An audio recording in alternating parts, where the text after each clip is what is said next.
I'm Julie Herman of Jaybird Quilts, and today I would like to introduce you to my latest product, the Jaybird Quilts Fussy Cut Shapes. Jaybird Quilts Fussy Cut Shapes are designed to make fussy cutting easy. Each shape has a 1/4 inch gray edge to define the seam allowance. This enables you to focus on the interior space of the shape and know exactly what will appear in the finished shape. Most shapes have centered crosshairs to help you with positioning an image within the shape. Downloadable PDF instructions are available now. The link to access them is in the video description below. Let's learn more about the hexagon. The hexagon shape from the Jaybird Quilts Fussy Cut set can be used in these patterns: alphabet soup, snack time, glazed donuts, candy dish, and park bench. In most of the patterns, the hexagon is oriented this way, with the flat at the top and the bottom and pointing to the sides. In glazed donuts, however, it's oriented this way, with the points at the top and the bottom. Pay close attention to whichever pattern you choose to make sure that you fussy cut your hexagons in the correct direction for the project that you're going to work on. The hexagon shape has in the center these little markings. They mark exactly the center of the hexagon. So those are there to help you decide if you want to center something where the center is. Keep in mind you don't have to center it, totally personal choice. Now, if I want to be working on something like candy dish, I want to cut it like this, and I can see if I go over here, I don't have enough. If I was working on glazed donuts, I would have enough. I could cut it like this. So I'm going to decide which one of the characters I want to feature and in which direction. And then this gray outline here shows me where my seam allowance is. So everything I can see in the center is exactly what I'm going to end up with in my finished piece.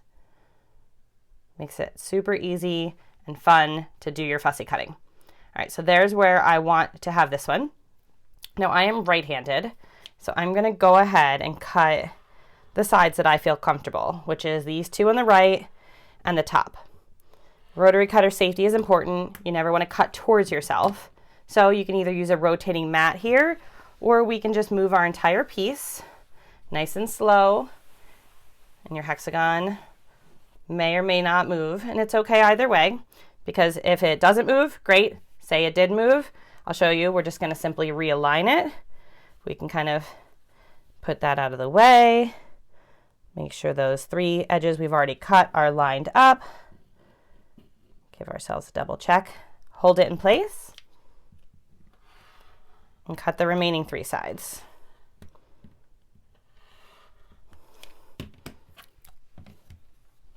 And easy as that, got a nice little fussy cut hexagon. I'll show you another example.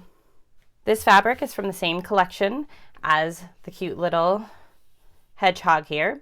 This is from Tula Pink's Tiny Beasts, and these tiny little characters are just so much fun to do fussy cutting with. So this print I think is called Trash Panda, and it has these tiny little raccoons and trash cans. So I can decide if I could feature both of these, or I could feature both of these. I want to make sure I don't like it when I have part of a head cut off or eyes cut off. So that's where this really comes in handy, so that you'll be able to see exactly, like I could fit both of those and still have a little space, or I could just, I think I'm going to cut this one. So this one's here with this nice little apple, and I think instead of centering the character, I'm going to center the apple. And I'm going to get a little bit of color down there, but that doesn't bother me. If it bothers you, just kind of, if you want all of the blue and white background, just move it up until you're happy. So I'm going to actually just shift it up. And now I know all of my color, as long as it's in the gray, is going to be in the seam allowance. And again, I'm going to cut the sides I'm comfortable with. And I did put a fresh blade in my rotary cutter before starting today. It can be very helpful. I often forget to do it, guilty as charged, but it can be very helpful to make nice, crisp, clean lines with a nice new fresh blade. And I'm now going to complete my hexagon.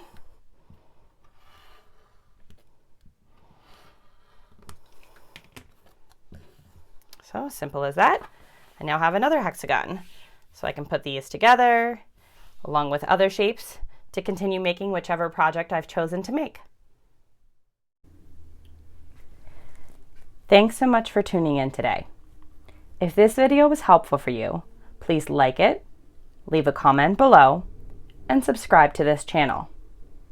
Your support makes a big difference in letting me know what kind of content you enjoy here on my YouTube channel and what types of products and quilt patterns to offer. Join me for my upcoming sew-alongs, where I'll guide you through making a fussy cut rock candy table topper and the letters, numbers, and projects from the Alphabet Soup book using these fussy cut shapes. You can sign up for the new sew-alongs at the same link below, where you can request the PDF fussy cut shape directions. See you soon!